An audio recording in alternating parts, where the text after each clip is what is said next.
Hello students, आज का हमारा डिस्कशन का टॉपिक है electrolysis.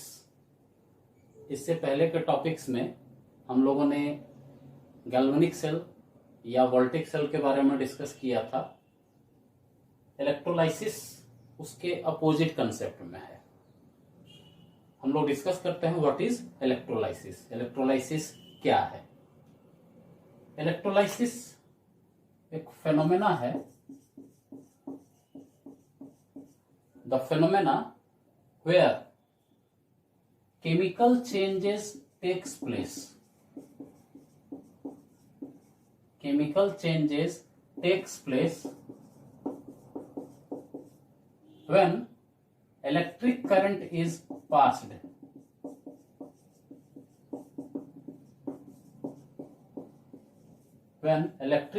is passed from external source।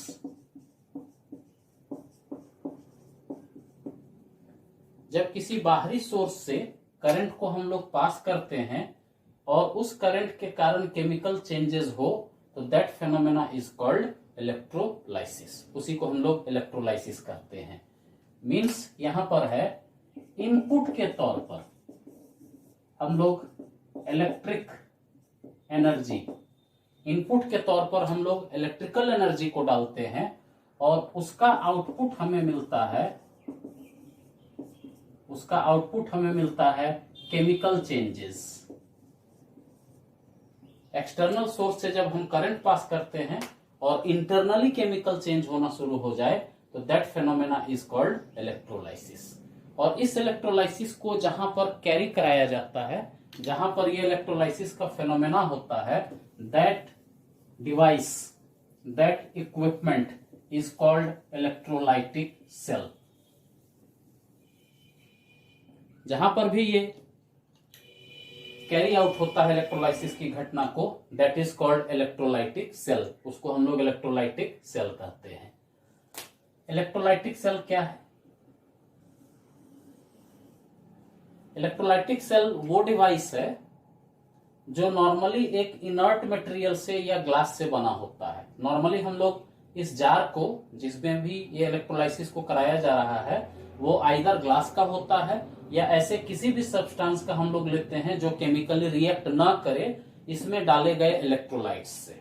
अभी हमने बताया था कि केमिकल चेंजेस होते हैं, तो ये केमिकल चेंज कहाँ होते हैं? वो केमिकल चेंज होते हैं इस इलेक्ट्रोलाइटिक सेल में डाले गए इलेक्ट्रोलाइट्स में। तो लेट्स कंसीडर, हमने एक जार लिया और इस जार में हम लोगों ने फिल कर दिया इलेक्ट्रोलाइट को। उस इलेक्ट्रोलाइट को फिल करते हैं जिसको इलेक्ट्रोलाइसिस कराना हो, which will undergo electrolysis. Let's consider, हम लोग यहां पे लेते हैं कॉपर सल्फेट। कॉपर सल्फेट के सॉल्यूशन को लेंगे और ये दो तरीके से हम लोग कॉपर सल्फेट को ले सकते हैं। Either in molten state, molten मतलब पिघला हुआ, जिसको हम लोग फ्यूज्ड भी बोलते हैं। तो जो भी हम लोग इलेक्ट्रोलाइट लेंगे, it could be taken in two state, either in molten state और इन एक्वस स्टेट।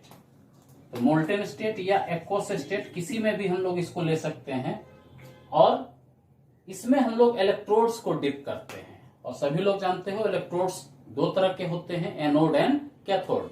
इसलिए इसमें हम लोग इलेक्ट्रोड्स को डिप करेंगे। लेट्स कंसीडर, हमने इलेक्ट्रोड को डिप किया।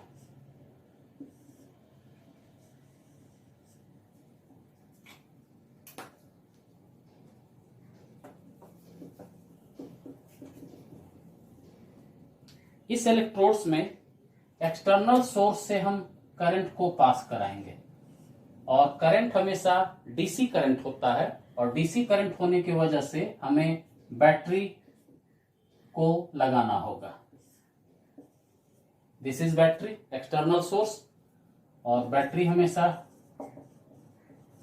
डीसी सोर्स होता है। हम लोग हमेशा डीसी करंट ही यूज करते हैं इलेक्ट्रोलाइसिस में, because AC current, alternating current में फेज चेंजेस होते हैं और फेज चेंजेस जहां पर, पोलराइजेशन जहां पर होंगे, वहां पर इलेक्ट्रोलाइसिस पॉसिबल नहीं है। इसलिए हमें स्टीडी करंट की जरूरत होती है जहां पर करंट में पोलराइजेशन ना होता हो। इसलिए हम लोग बैटरी लगाकर डीसी करंट को पास कराते हैं। ये बैटरी का पॉजिटिव टर्मिनल है, देयरफॉर ये भी पॉजिटिव टर्मिनल हो जाएगा, और ये नेगेटिव टर्मिनल है इसलिए ये नेगेटिव टर्मिनल हो जाएगा। ओके स्टूडेंट्स, पॉजिटिव टर्मिनल वाले बैटरी को हम लोग एनोड और नेगेटिव टर्मिनल वाले बैटरी को हम लोग कैथोड बोलते हैं। गैल्वेनिक सेल या वोल्टिक सेल से ये अपोजिट होता है।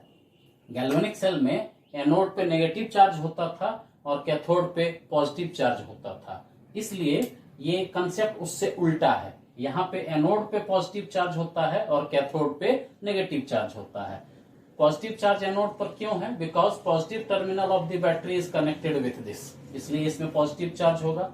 और अगर इसमें पॉजिटिव चार्ज है तो नेचुरल है, जो भी हमने इलेक्ट्रोलाइट लिया है, लेट्स कंसीडर हमने कॉपर सल्फेट लिया है, या हम NaCl ले सकते हैं, या एनी कोई भी इलेक्ट्रोलाइट ले सकते हैं, और उसके एक्वस सोल्यूशन को या मोल्टेन सोल्यूशन को इसमें डालेंगे।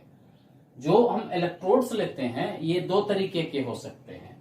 हमें जिसको प्यूरिफाई करना है हम उसी मेटल के इलेक्ट्रोड को यहां ले सकते हैं, जिसका इलेक्ट्रोलाइसिस कराना है उसी मेटल के इलेक्ट्रोड्स को यहां ले सकते हैं। जैसे हम कॉपर सल्फेट डाले तो ये दोनों कॉपर हो सकते हैं, या हम इनर्ट इलेक्ट्रोड्स भी ले सकते हैं which act as carrier of current only, वो केवल करंट का कैरियर हो सकता है। जैसे ये प्लेटिनम के दोनों हो सकते हैं, वो इनर्ट मटेरियल होता है।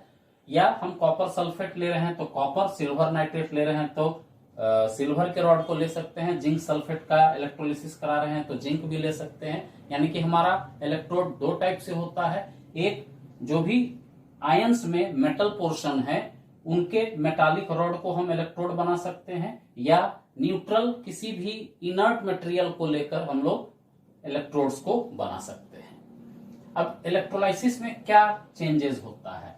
जब करंट पास करना शुरू करेगा यहां पे, this is the positive terminal, तो पॉजिटिव टर्मिनल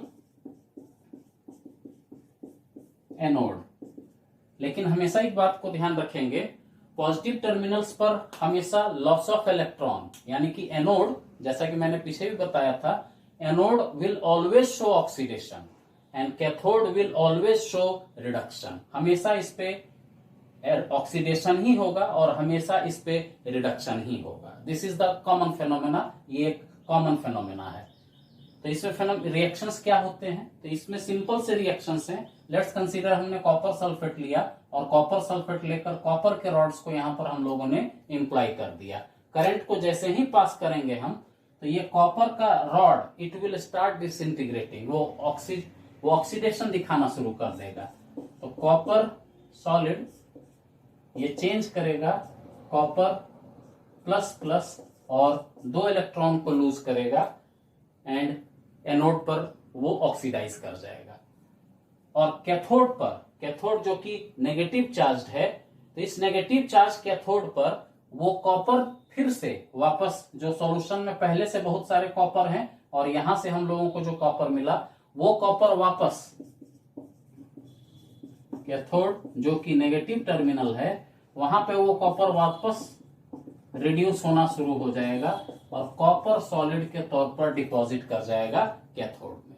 तो ये ऑक्सीडेशन और रिडक्शन की जो फिनोमेना हुई, जो केमिकल चेंजेस हुआ due to the passage of current from external source, यही फिनोमेना जो है ये कहलाता है इलेक्ट्रोलाइसिस। इसी को हम लोग इलेक्ट्रोलाइसिस करते हैं। इलेक्ट्रोलाइसिस के फिनोमेना में कोई भी टेकन इलेक्ट्रोलाइट्स को या तो हम एक्वस स्टेट में या तो मोल्टेन स्टेट में रखते हैं, और लिए गए इलेक्ट्रोड्स भी दो तरह के होते हैं, एक नॉन अटैकिंग न्यूट्रल इलेक्ट्रोड्स या इनर्ट इलेक्ट्रोड्स, जो कि हम लोग नॉर्मली प्लेटिनम के तौर पर यूज करते हैं, और दूसरा इलेक्ट्रोड यहां पर यूज होता है अटैकिंग इलेक्ट्रोड्स, यानी कि जिस भी इलेक्ट्रोलाइट्स को हमने इसमें डाला है, इलेक्ट्रोड भी उसी मेटल्स को हम लोग यूज कर रहे हैं, वैसे केस में वो अटैकिंग इलेक्ट्रोड्स होगा।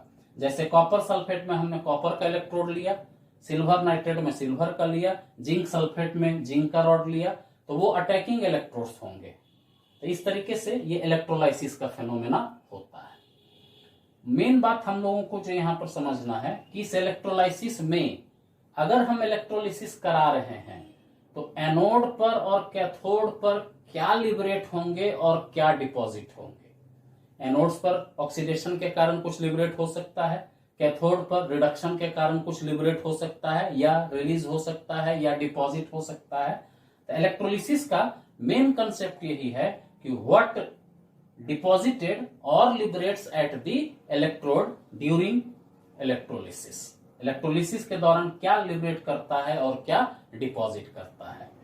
इस बातों को समझने के लिए हमें इलेक्ट्रोकेमिकल सीरीज को ध्यान में रखना होगा, जो पिछले लेक्चर्स में हम लोगों ने पढ़ा इलेक्ट्रोकेमिकल सीरीज। उस इलेक्ट्रोकेमिकल सीरीज को हम लोग ध्यान में रखेंगे, तब हमें क्या डिपॉजिट हुआ और क्या लिबरेट हुआ इसको जानना समझना इजी हो जाएगा और उस तरह के सभी प्रॉब्लम्स को हम लोग सॉल्व कर सकते हैं।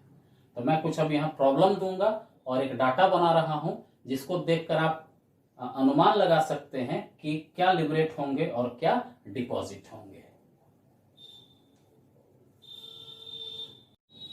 तो स्टूडेंट्स, यहां हम लोग देखेंगे, मैंने आप लोगों के हेल्प के लिए एक चार्ट शॉर्ट में बना दिया है और नीचे कुछ क्वेश्चंस हैं जिसको हम लोग अभी सॉल्व करेंगे।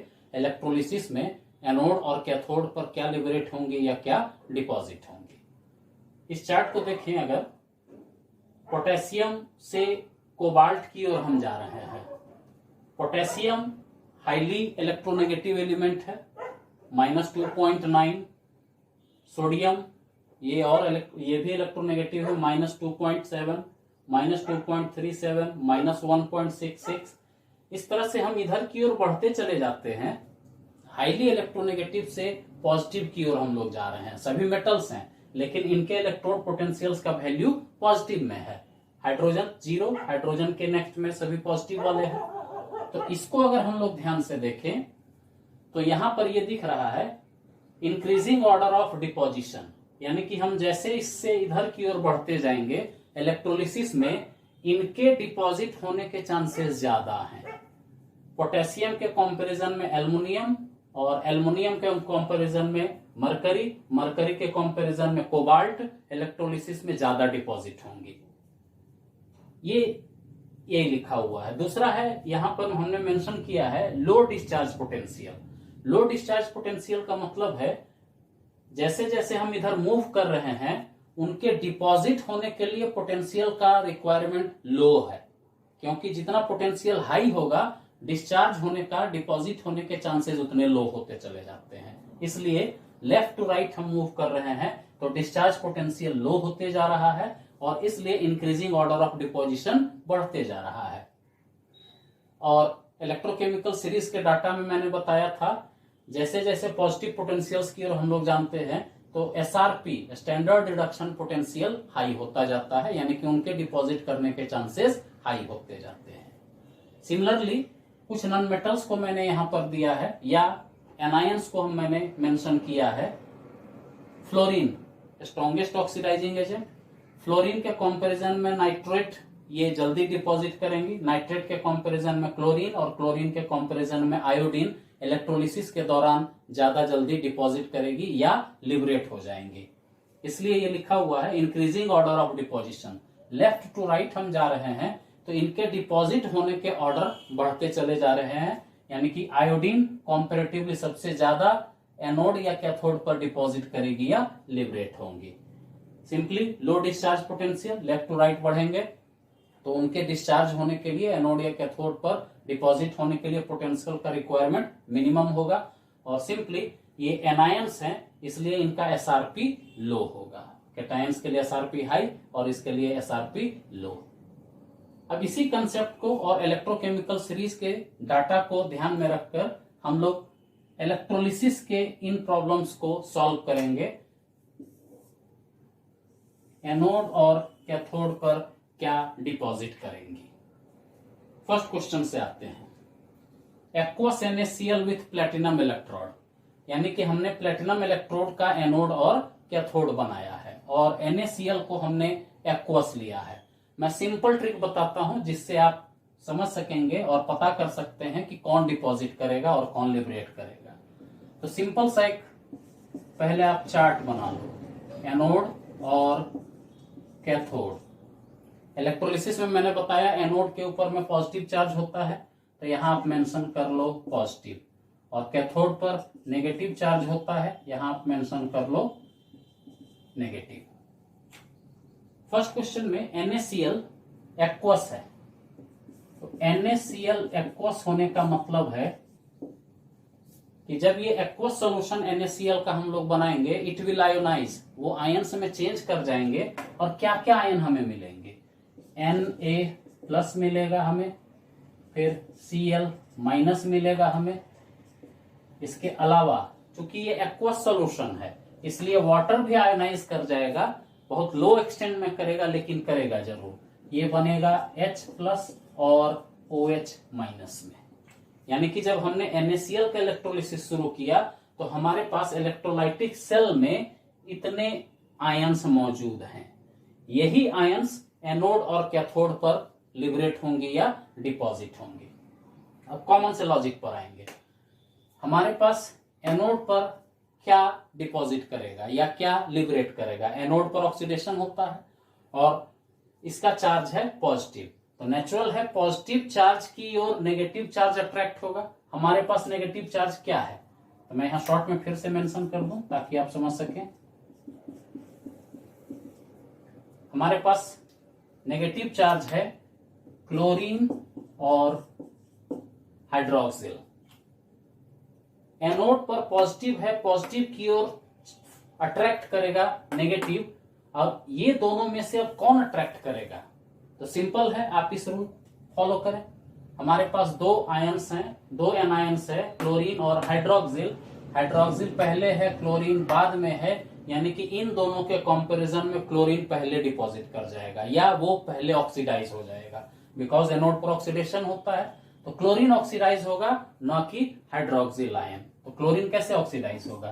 तो Cl- ये Cl बन जाएगा, एक इलेक्ट्रॉन को रिलीज कर देगा। हम लोग बैलेंस करके गैस को लिबरेट करते दिखाएं अगर, तो हम लोग यहाँ 2 लिख सकते हैं, यहाँ पे भी 2 मेंशन कर दें अगर, तो वो सभी 2 हो जाएंगे। तो 2Cl, तो ये Cl2 गैस बन के लिबरेट हो जाएगा और 2 इलेक्ट्रॉन को रिलीज कर देगा। बात समझ में आई? अब आएंगे कैथोड पर। कैथोड का चार्ज है नेगेटिव, तो नेगेटिव वाले चार्ज की ओर पॉजिटिव अट्रैक्ट होंगे। और हमारे पास पॉजिटिव कौन कौन है? हमारे पास पॉजिटिव है Na+ और H+। Na+ और H+ में कौन यहां पर डिपॉजिट करेगा? और नेचुरल है डिपॉजिट होगा बाय रिडक्शन, वो इलेक्ट्रॉन को गेन करेगा। हमारे पास ये इलेक्ट्रॉन अवेलेबल है जिसको वो गेन करेगा। और सोडियम और हाइड्रोजन में कौन यहां पर रिड्यूस हो जाएगा? तो चार्ट को आप फॉलो करें। हम इधर से इधर जा रहे हैं तो उसके डिपॉजिट होने के चांसेस बढ़ते जा रहे हैं। तो सोडियम यहां है, हाइड्रोजन यहां है, तो नेचुरल है हाइड्रोजन के पास ज्यादा चांसेस हैं डिपॉजिट कर जाने के। इसलिए हमारे पास हाइड्रोजन H+ को अगर हम ले और सिंपली इस तरह से ही हम अगर इसको शो करें, हाफ Cl2, तो ये H+ ये एक इलेक्ट्रॉन को लेगा और H के तौर पर ये लिबरेट कर जाएगा। तो कैथोड पर हमारा लिबरेशन होगा हाइड्रोजन का। और बैलेंस कर कर अगर इसको लिखें तो ऐसे भी लिख सकते हैं, या यहाँ पर 2 इंडिकेट करके Cl2 और H2 गैसों को हम रिप्रेजेंट कर सकते हैं। तो NaCl को जब हमने प्लेटिनम रॉड के साथ इलेक्ट्रोलाइज किया तो हमने पाया एनोड पर क्लोरीन लिबरेट हुआ, कैथोड पर हाइड्रोजन लिबरेट हुआ। मैकेनिज्म अच्छे से समझ गए सभी लोग? नेक्स्ट क्वेश्चन को हम लोग लेते हैं।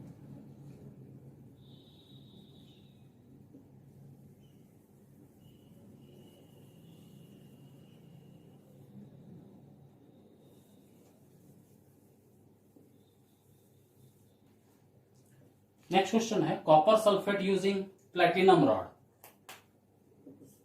कॉपर सल्फेट एक्वस पानी में हमने घोला, फिर से हमें 4 आयन मिलेंगे। कॉपर +2 प्लस सल्फेट -2 हमें मिलेगा हाइड्रोजन और हाइड्रोक्सिल। यानी कि हमारे पास फिर से नेगेटिव आयन के तौर पर सल्फेट आयन और हाइड्रोक्सिल आयन है, और पॉजिटिव आयन के तौर पर कॉपर और हाइड्रोजन है। हमने करंट को पास कराना शुरू किया कॉपर सल्फेट के एक्वस सॉल्यूशन में एनोड और कैथोड पर क्या डिपॉजिट्स करेंगे या क्या लिबरेट होंगे। Anode positive charge, negative attract होगा इस ओर, और हमारे पास नेगेटिव है सल्फेट और हाइड्रोक्सिल आयन। तो हाइड्रोक्सिल आयन हमारे पास है OH माइनस, इसे हम बैलेंस कर लेते हैं OH माइनस। ये ऑक्सीडाइज जब होगा, चूंकि देखिए ये एक्स्ट्रा इलेक्ट्रॉन के साथ है तो इट विल ऑक्सीडाइज, ये ऑक्सीडाइज होगा। और यही ऑक्सीडाइज क्यों होगा, आप इस चार्ट को फॉलो करिए। सल्फेट यहाँ है, हाइड्रोक्सिल इधर है, नेचुरल है, हाइड्रोक्सिल ऑक्सीडाइज होगा। ये यहाँ पर ऑक्सीडाइज होकर बनाएगा H2O, 2 हाइड्रोजन, 1 ऑक्सीजन बच गया, ये हाफ O2 और 2 इलेक्ट्रॉन को ये रिलीज कर देगा। तो हमारे पास लिबरेट हुआ एनोड पर ये ऑक्सीजन, यानी कि कॉपर सल्फेट एक्वस सॉल्यूशन को जब इलेक्ट्रोलाइज करेंगे तो एनोड से बाहर निकलेगा ऑक्सीजन। कैथोड पर क्या होगा, कैथोड पर हमारे पास है कॉपर आयन और हाइड्रोजन आयन। कॉपर आयन और हाइड्रोजन आयन, हाइड्रोजन पहले कॉपर बाद में, यानी कि कॉपर में रिड्यूस हो जाने की क्षमता, डिपॉजिट होने की क्षमता ज्यादा है हाइड्रोजन से, इसलिए ये कॉपर आयन Cu+2 उस 2 इलेक्ट्रॉन को गेन करके रिड्यूस हो जाएगा और कॉपर सॉलिड के तौर पर डिपॉजिट हो जाएगा। Very simple. यानी कि इस प्रोसेस में कॉपर सल्फेट में जब हमने पास किया करंट को एक्वस सॉल्यूशन में, तो कैथोड पर कॉपर डिपॉजिट किया और एनोड से ऑक्सीजन लिबरेट हो गया। लेकिन यहां पर एक और देखेंगे, कॉपर सल्फेट कॉपर रॉड के साथ, मैंने शुरू में बताया था कि एनोड कैथोड दोनों 2 तरह से हो सकते हैं। एक inert rod, non reacting rod, non attacking rod को हम लोग ले सकते हैं, और दूसरा उसी मेटल के रॉड को ले सकते हैं। जब हम सेम मेटल के रॉड को लेकर कराएंगे तब रिएक्शन डिफरेंट हो जाते हैं। इसको मैं समझा देता हूं। जब इलेक्ट्रोलिसिस के दौरान हम कॉपर सल्फेट को लेंगे और कॉपर रॉड से पास करेंगे एक्वस सॉल्यूशन में, तो इस केस में हमारे पास इसी तरह से यू बनेगी। लेकिन इस केस में कॉपर के एक्सेसिवनेस के कारण, क्योंकि वो रॉड जो डीप है इलेक्ट्रोलाइटिक सेल में, जैसे कि मैंने बिल्कुल शुरू में एग्जांपल बताया था, वो कॉपर रॉड ही ऑक्सीडाइज होगा और वही रिड्यूस होगा। तो इस बात को बिल्कुल ध्यान रखेंगे कि मोस्ट ऑफ द केसेस, ज्यादातर केसेस में जब सेम मेटल के रॉड को इलेक्ट्रोलाइट में इलेक्ट्रोड के तौर पर डालते हैं तो वही रॉड ऑक्सीडाइज होता है और रिड्यूस भी होता है। तो इस केस में जिस कॉपर रॉड को हमने एनोड बनाया है वो ऑक्सीडाइज करेगा Cu+2, 2 इलेक्ट्रॉन को रिलीज करेगा और वो फिर से रिड्यूस हो जाएगा कॉपर सॉलिड के तौर पर। इसलिए इस क्वेश्चन में copper sulphate at copper electrode में एनोड पर भी कॉपर ऑक्सीडाइज करेगा और कैथोड पर कॉपर ही रिड्यूस करेगा। तो इसलिए जैसा जहां पर भी इस तरह का क्वेश्चन मिले, जैसे silver nitrate at silver rod, तो इस केस में भी सिल्वर एनोड पर ऑक्सीडाइज करेगा और सिल्वर ही कैथोड पर रिड्यूस हो जाएगा। Clear students. एक केस लेते हैं हम लोग, फ्यूज्ड CaH2।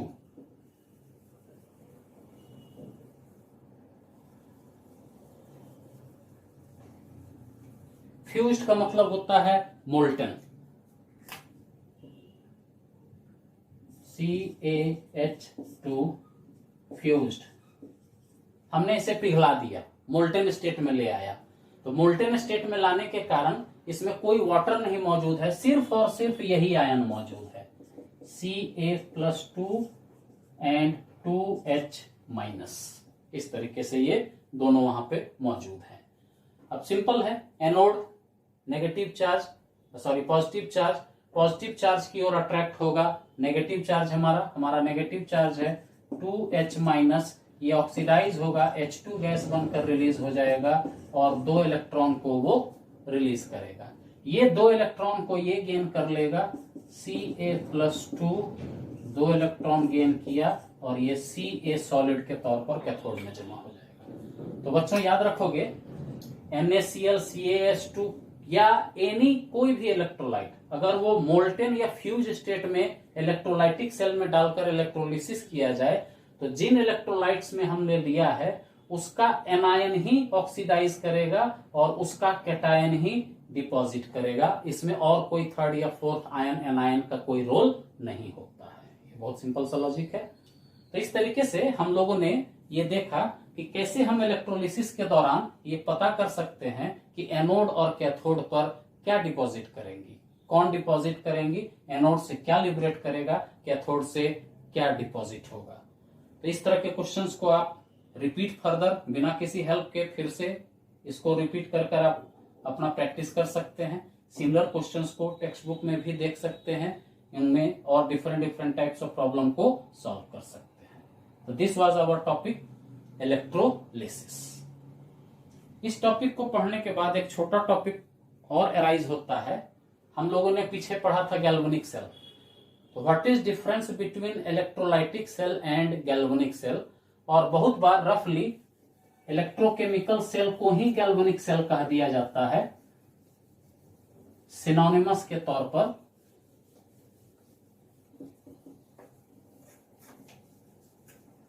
तो एक जनरल डिफरेंस के तौर पर हम लोग देखेंगे what is difference between electrolytic cell and galvanic cell, या गैल्वेनिक सेल के लिए कभी कभी टर्म यूज किया जाता है इलेक्ट्रोकेमिकल सेल।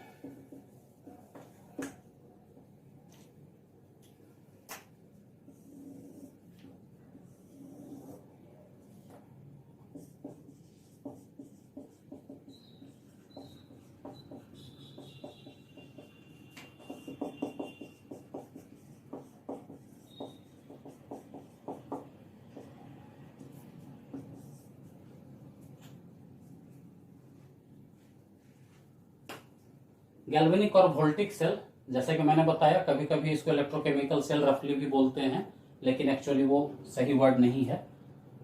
गैल्वेनिक सेल में अगर आपको याद हो तो गैल्वेनिक सेल में इंटरनल केमिकल चेंज के कारण एक्सटर्नल सर्किट में करंट फ्लो होता था। तो इनपुट के तौर पर हम लोग इसमें यूज करते थे केमिकल एनर्जी को या केमिकल चेंजेस को, और आउटपुट के तौर पर हमें मिलता था इलेक्ट्रिकल एनर्जी।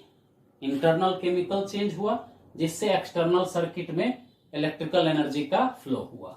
और यहां पर इसके ठीक अपोजिट है, इनपुट के तौर पर इलेक्ट्रिकल एनर्जी को डाला जाता है जिससे आउटपुट के तौर पर हमें केमिकल चेंजेस की प्राप्ति होती है।